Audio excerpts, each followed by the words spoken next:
Hi everybody, Kim Mays here with Rockin' Dogs Positive Dog Training, and tonight we're going to be talking about an issue called resource guarding. So resource guarding is basically when a dog exhibits a behavior of possessiveness over different kinds of items. So it could be over a food bowl, which you hear of commonly. It can be over a toy, something they found in the yard. It can even be over certain areas of the house, like their dog bed or a certain place they like to lay.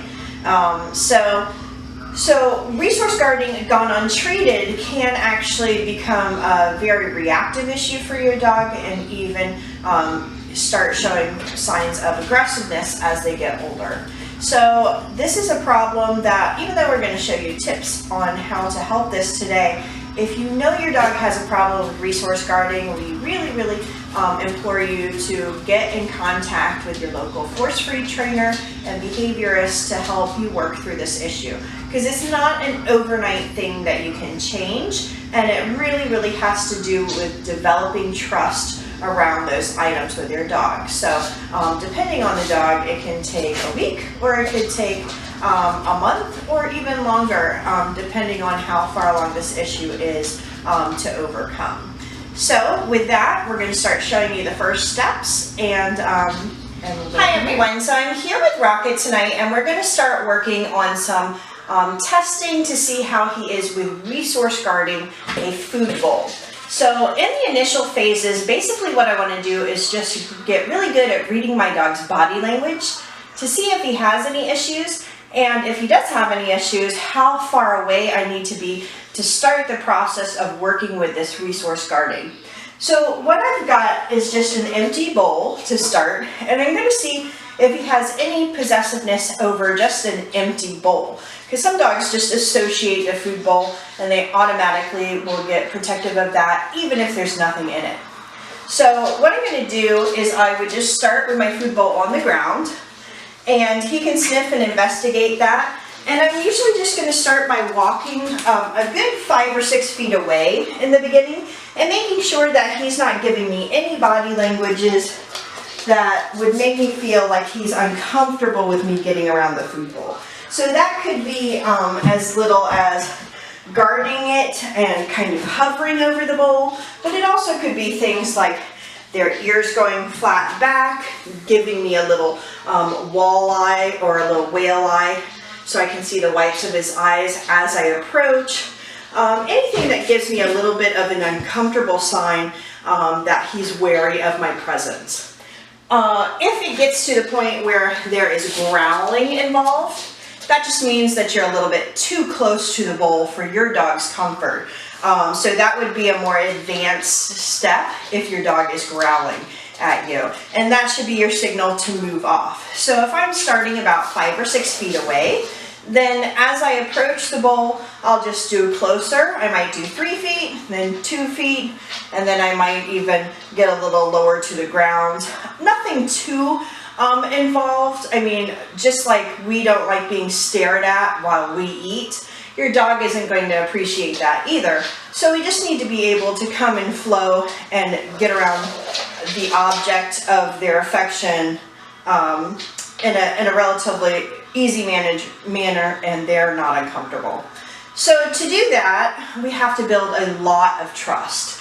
And that's really what your first initial phases of getting around the bowl is. So once I know that the empty bowl is not a problem, and Rocket seems perfectly fine with me being by the empty bowl and he's over there, then I'm just going to do the same test with some food in it and see if there's any problems there, and then we're going to work on to the next level. So let's give that a try real quick.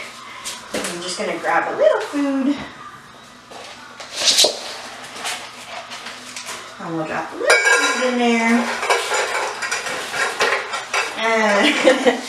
And as you can see, Rocket is a pretty big wolfer. But there doesn't seem to be any nervousness. He's just looking for me to put more food in the bowl. But there's no body language that's making me feel like he's insecure that I'm close to it. So that's a very good start to be. And then we can move on to the next step. Okay, so at this point, we have just tested our dog with an empty food bowl and with food in it to see what our dog's body language is like and what kind of uncomfortable level we need to be at to start our process. So Rocket was very good and didn't show any kind of signs that he was uncomfortable with me being around the dog bowl. But if he had, let's say I'm walking 3 feet away from the bowl and he's guarding this bowl, then that's about the level that I would start at, and then I would gradually move a little bit closer as we get a little bit more trust involved here. And so that's what we're going to work on today, is working on trust around the food bowl. So this next step, basically you're going to start by offering the dog more things. So you need to gain trust. So we need to find things that are of higher value than the food or whatever you're working on your resource guarding with. So if I'm putting kibble in the bowl, then I might have, you know, some kind of sliced meat like a chicken or turkey or something that's really, really high value to my dog to drop in. So I'm going to start at that distance that we tested with in the earlier portion of this video. And I'll start at that distance and I'm just going to drop food. I'm not taking anything away. I'm not making any direct eye contact. I'm not hovering. I'm just simply walking by at a normal pace and dropping things in the beginning. So we're going to start with that process a couple times, and then we're going to get a little bit closer each time. So while in the beginning I might just be able to drop things, as we get more involved I'm going to get closer to the bowl, and then I'm actually going to start putting my hand down lower until eventually I can actually touch the bowl. Now be prepared, this process can take weeks with some dogs, depending on how far along their resource guarding issue has been going on, how long it's been going on, and what kind of problems they've had with this in the past. So we're going to give it a little test, and Rocket seems really hungry. So you ready to go? Hi guys, so we're back with Rocket. This time I'm going to lay a food bowl down with some food in it. I have some nice stinky treats in my hand that I can drop by. So we're going to start from a few feet away and see if he has any issues with this. I'm going to lay this down. So I just do my walk by, and I'm just going to drop some food by him while he's eating. Make sure he's comfortable, and then each time I just get a little bit closer. Go. Now normally I would not put this in a corner, just so you know. I would have a nice straight shot, but we're kind of in a small room now. And I would just drop this down. Each time getting a little closer while he's eating, until eventually I can actually put my hand down a little bit lower. And down a little bit lower. Until eventually I can just touch the bowl when I drop it in. Good boy, Rocket. Very good. Hi guys, so in that last portion of the video, you could see us walking by and getting closer and bringing our hands closer in towards the bowl. Now, that short section that we did with Rocket that took no time at all because he's not having any problems with resource guarding could take the next dog weeks to go from 5 or 6 feet away from the dog to right up on it where you can stick your hand in the bowl.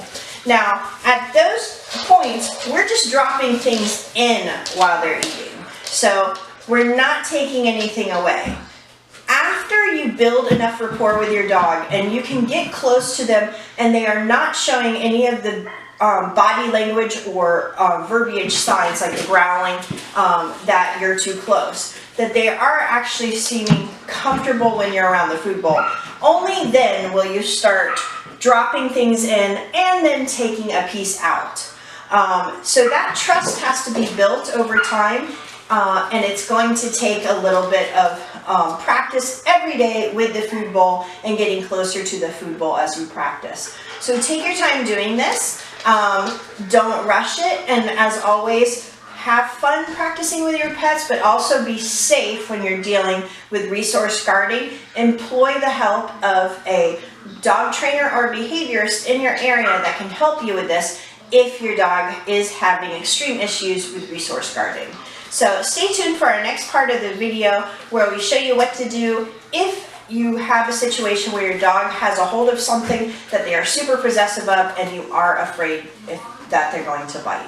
So have fun, guys, and we will see you on the next video. Hi guys, so there might come an instance where your dog gets a hold of something that you might consider dangerous or you need to get away very quickly, and you know your dog has a resource guarding issue. In that case, we need to take some safety precautions to get that item away.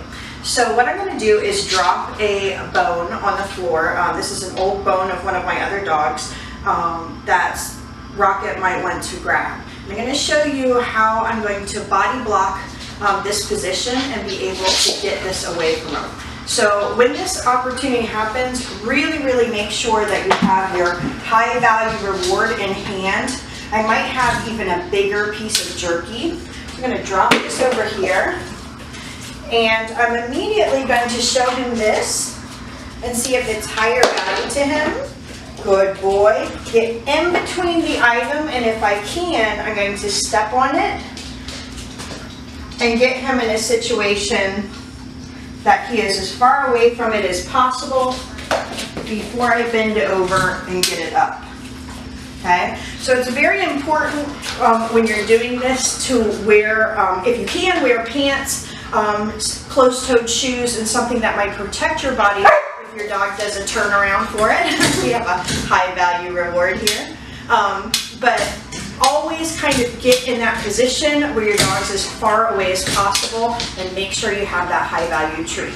So again, guys, be safe, and we will see you on the next video. Have fun. Yes, it's a good video.